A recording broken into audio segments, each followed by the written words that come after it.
Muhammad Ali Oia o se director, whapefoi le producer, ia ma o se composer. Ioe, e peo no whea tu stemi o sola. O le lisi leo te whaitawa tua I lunga I. I vaenga ua au sia le ni yano le tātou o tiro. O le matua te le lava. Ai, e le leile tātou wanga I atu iai. Yeah, let's welcome on to the program this afternoon Samoa's very own Queen Muhammad Ali, and it's a pleasure having you on the program this afternoon. Tāna whanava and welcome. Talo Falava. Now, Queen Muhammad Ali, where did you come up with this name? Well, my father, he is from California, and my mother, she is Samoan. So when she married, of course, that is the name that was given. So this is your real name. It's not a made up name. No, yes, this is my real name. Wow. Your father must have been a very, very strong fan of Muhammad Ali back in the day. Yes, you could say that. Wow. How does it feel? How does it feel to be named after one of the greatest boxers in history? Well, I believe it's definitely a blessing. It's so funny because a lot of Samoan people uh, also they are very familiar with the name Ali'i, and Ah. so they already think that my name is a Samoan name with Ali'i. So I'm like, oh well, it's different, but actually, in all reality, the meaning is very similar. All right. Well, welcome on board to Radio Samoa, and thank you for taking time out to talk to us. Now, can you tell us about yourself, where your mom is from? I know your dad is American, but your mom, you have roots in American Samoa. Can you tell us a bit about it? Yes, my mother in her lineage is from the Leato family and the Tuyasasopo. That's in Vatia, American Samoa, and also in Whangaitua, American Samoa.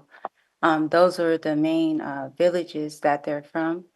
My family is from, and uh, that is also the paramount chief in the Eastern District of American Samoa is the Leato. Have you ever been to American Samoa? Oh, absolutely.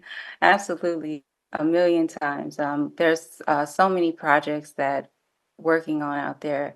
Actually, currently, we're still working on um, the building of Manuia Samoa, that is a social wellness hub surrounded around the health of the island. So, yes, that's something that is an ongoing development. Hmm. Why the film industry? Why did you decide this is my career path? Well, my mother actually, she was a film director as well, starting out when she graduated from college. She did a film. I'm not sure if you're familiar with it in New Zealand, but it was on the transition of a Samoan young man coming to America and how that works dealing with the social justice issues in American Samoa. Basically, I mean, not in American Samoa, as an American Samoan person coming to the States. And basically, it's the same as, many minorities dealing with migrating over to the States. And Hmm. the name of the film is called Vaitafe. Very tough. So, Hmm. a journey of a Samoan man coming A to Samoan coming to America trying to look for opportunities for his family. And basically, what he found was a lot of, struggles that he had to go through as I guess they would call him. I don't call myself or consider myself as a minority because I feel that indigenous people are the majority of this planet. But the many people that deal with migrating to America or Samoa migrating to New Zealand, it's tough because we're not under our own, customs and things like that, and we have to adjust. So that's what the film was mainly about. And where did you guys do the production and filming? Well, this was something my mom did during her time when she was younger. Mm. She was an assistant director on the project. So this was back in the 70s. Wow, quite a long time ago, eh? Yes, but that's her work got me into film, and so I've been, going into that path. And I also see here that you were in Samoa in 2017, being an artist in residence at Tiapapata Art Centre. Can you talk a bit about your experience in Samoa? Yes, that was a beautiful residency. We stayed, is my husband and I, we stayed at the art center and it was screened one of our films there. And what we really enjoyed the most was being able to meet a Kirikiti team and um, and it was just really, really a good residency, being able to spend time with the uh, whole village at that time in Apia. How long was it for you guys in Samoa? We stayed out there, I believe, 2 weeks, and then we went straight to American Samoa, and we were just out there for a long period of time. Now, being an American Samoan, how do you compare American Samoa to Samoa now that we're not Western Samoa anymore? Um, One thing that I do know is that in Samoa, even the Samoans that are coming from independent Samoa over to American Samoa, I know that many of them are very entrepreneurial. They have many of their own businesses. As for American Samoans, many of people that are raised in American Samoa more work for the government and the fishery there.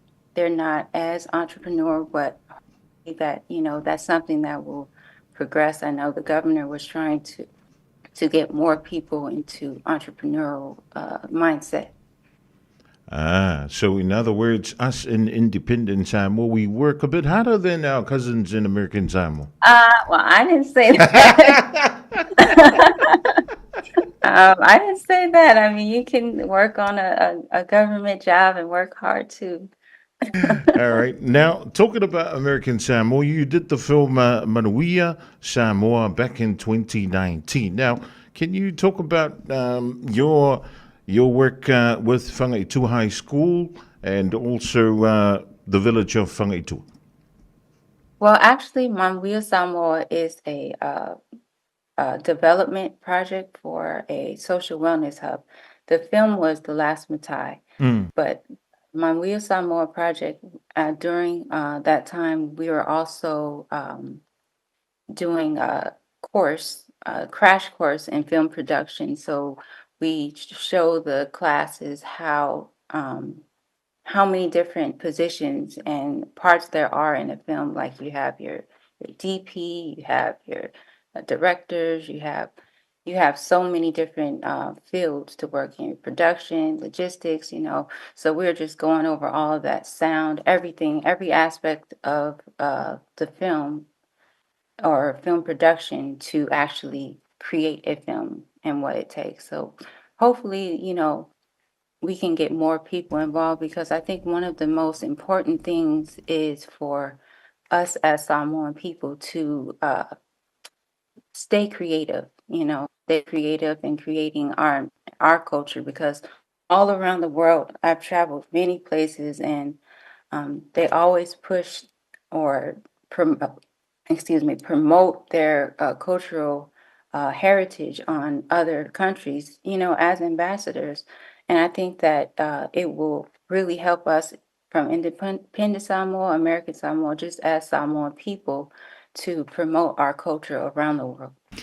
Talking about promoting Samoa worldwide, you are number 3 on the list with the likes of Dwayne Johnson, actor, producer, writer, entrepreneur, so forth and so forth. second from Tusi Tamasese at number 2. Now, I believe you worked alongside Tusi Tamasese, is that correct? No, I have not gotten the Oh, chance. not yet, eh? No, not yet. But he is a brilliant director. I've watched several of his films. Now, what's your future film dream? Who would you like to have in your cast, and which Samoan actors would you like to have work alongside you? Well, I was thinking about this one person. His name is Francis. Now playing. I'm just joking. Sign me up. No, but seriously, I have been in contact with Miss Atta Johnson. Uh huh. Um, and I would love to, work with her. And I know she's not an actor, but I know that she has a lot of stories and different things. But really, my concentration is not on celebrities, but more of finding new talents in independent Samoa and American Samoa, because I think that, our young people need a chance to learn and promote themselves. So you're working from the grassroots upwards, eh? Now, I see here that you're currently working on the reproduction of Oamipasa. Can you tell us a bit about it?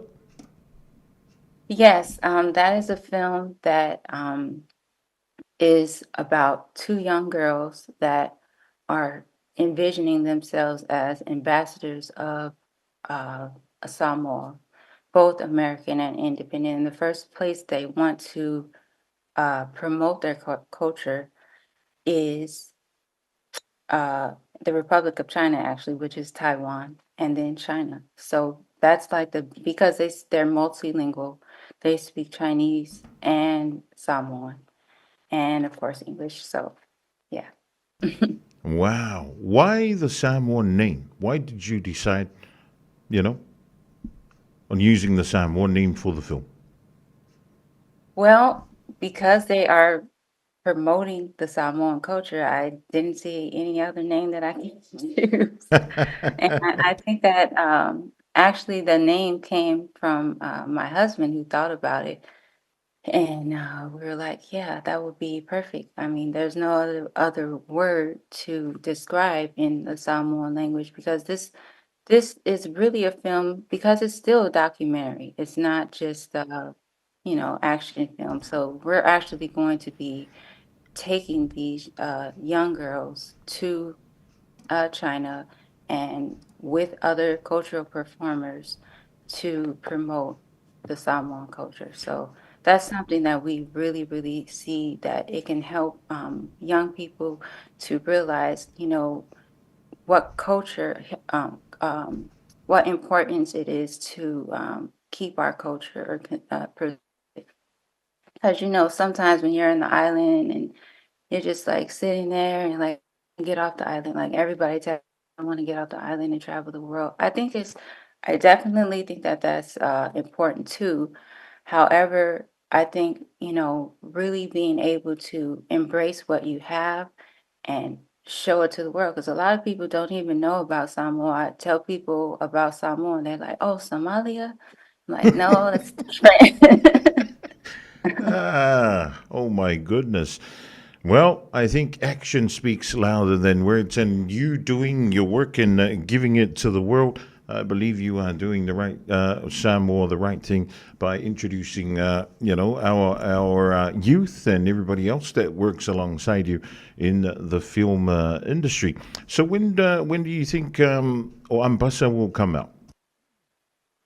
Well, we are actually working with PBS right now on the film in production. So we're hoping by the end of the year, next year, it will be finished production. So And do directors have, scheduled hours of working, or is it a non-stop process?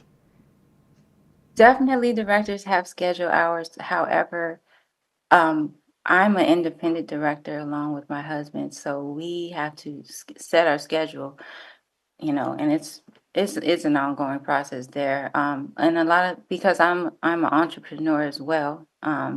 We don't work for any type of huge production company except for our own, which I consider huge. But but being an entrepreneur is actually more work. So we have to just be on our P's and Q's and make sure that we are getting things done at a certain amount of time within a deadline. So, if any of our youth or any of our people that are watching right now want to become filmmakers in the future, what are the steps and what do they need to do? Well, one of the first steps, I think, is something important for all filmmakers is learning how to really tell a story or finding a main character of your your film that knows how to express and tell a good story. Because without a good story, you really don't have a good film. As far as funding, there's so much grants out there for incoming filmmakers that you can apply for within your country and then also within the states. And especially for what they call minority groups, there's a lot of available grants and funding for young filmmakers. So I would, encourage them to look. Thank you very much for your time this afternoon. Queen Muhammad Ali, final word, because I'm pretty sure you've got fans, not only that, families and friends that are tuning into Radio Samoa right now. What would you like to say to them? I would like to say um, stay positive. These are some crazy times. Stay focused. And as Samoans, always stay funny because Samoan people are very funny people. It's been an absolute pleasure having you on the program for today. Thank you for taking time out to come on to the show. We wish you all the best for the films that you're working on and for your future. And hopefully we can have you back in the near future. Absolutely. Thank you so much for having me, Fafatai Telalava. For me over here, it's Mamuia Lepo. So I'll see you soon. Yeah, tō whā sui fua. O le tamaita ia Queen Muhammad Ali, ia po o Queen Mele le ianto tui a Sosopo Muhammad Ali, mai Amerika Samoa lona tina, ia mai Amerika lona tama. O ia o se for a director, television producer, visual anthropologist, ia male te lo isi maua talen, ua whaamanuia i le tua i lea fo ia lo sa. Mua whaapteitele mo le Queen Muhammad Ali, ia tātou toi whiloa i fo i se aso o mua mua.